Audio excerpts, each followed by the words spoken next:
Sekarang kita akan membahas mengenai membaca dan menafsirkan data pada diagram garis. Diagram garis biasanya digunakan untuk data yang bersifat kontinu atau berkelanjutan dan berhubungan dengan waktu. Kita ambil contoh pada gambar 414, yaitu diagram garis ekspor batubara tahun 2011 sampai 2016.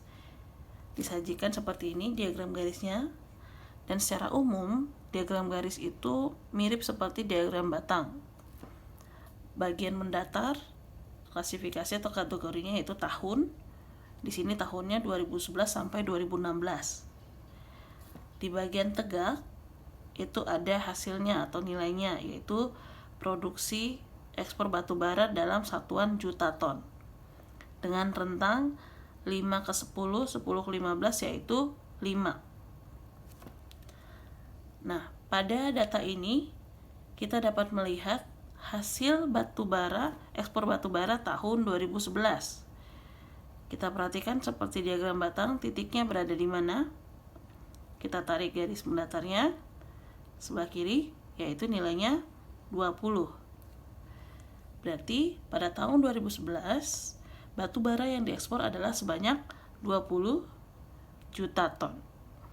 Nah, pada tahun 2012 kita perhatikan titiknya, yaitu nilainya adalah 30. Berarti produksi pada tahun 2013 yaitu 30 juta ton batubara. Nah, pada diagram garis kita dapat melihat perkembangan data secara signifikan. Jadi kalau diagram garis itu titik-titiknya disambungkan oleh garis.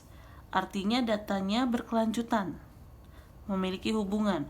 Biasanya kita dapat mengetahui penurunan atau kenaikan data kita tersebut.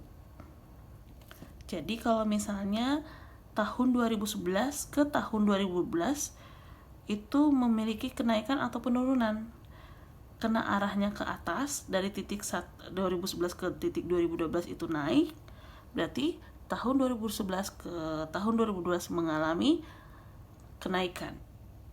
Sekarang kita perhatikan data 2012 ke 2013. Apakah memiliki kenaikan atau penurunan? Kita perhatikan tarikan garisnya ke bawah.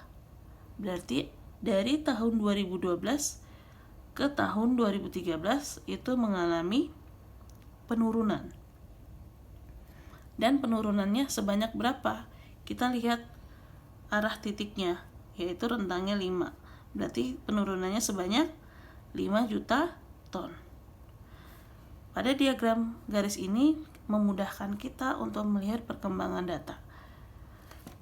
Nah, kalau misalnya garisnya bentuknya curam, ini biasanya selisihnya lebih besar nilainya.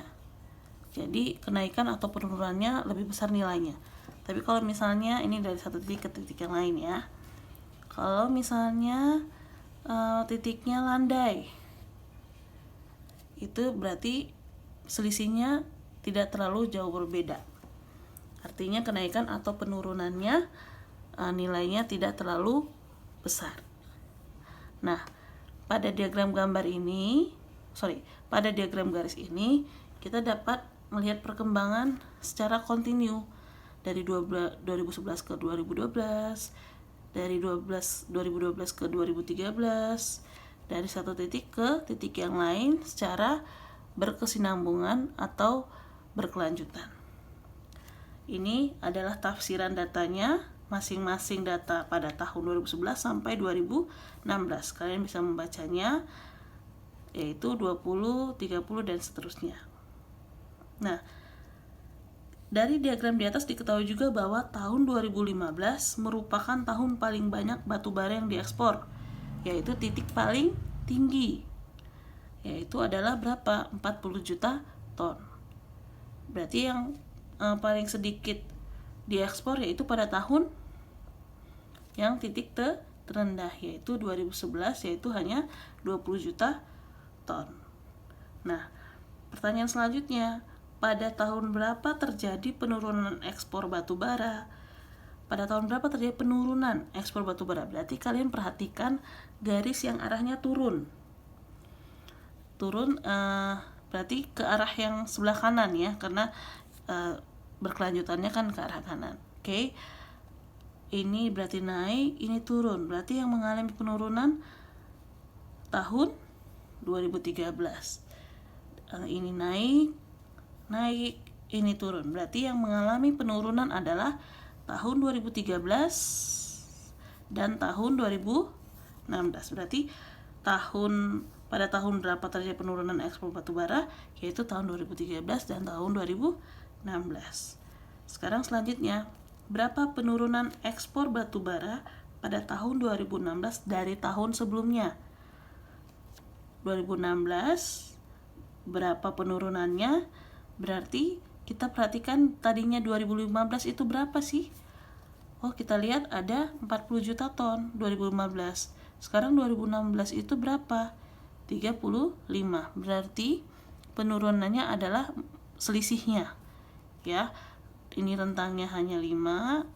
Berarti penurunannya itu adalah 5 juta ton penurunan yang dialami oleh tahun 2016 dari tahun sebelumnya. Sekarang pertanyaan selanjutnya, berapa juta ton batu bara yang diekspor pada tahun 2011 dan 2012? Berapa juta ton batu bara yang diekspor? Berarti kamu lihat masing-masing 2011, yaitu pada tahun 2011 20 juta ton, pada 2012 yaitu 30 juta ton.